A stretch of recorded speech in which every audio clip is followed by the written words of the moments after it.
أعوذ بالله من الشيطان الرجيم.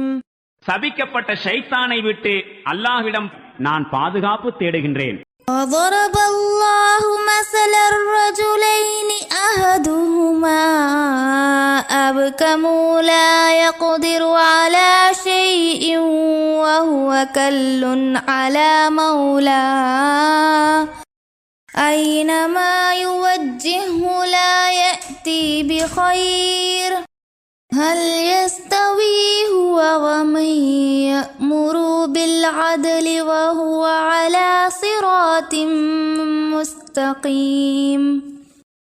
அல்லாஹ் இன்னும் ஓர் உதாரணத்தை கூறுகின்றான். 2 மனிதர்கள் இருக்கின்றனர். ஒருவர் ஊமை, எந்த வேலையும் செய்ய இயலாத அவர் தன் எஜமானருக்கு ஒரு சுமையாகவும் இருக்கின்றார். எஜமானர் அவரை எங்கு அனுப்பினாலும் எந்த பயனுள்ள வேலையையும் செய்ய மாட்டார். மற்றொருவர் நேரான வழியில் இருக்கின்றார், நீதியுடன் வாழுமாறும் ஏவுகின்றார்.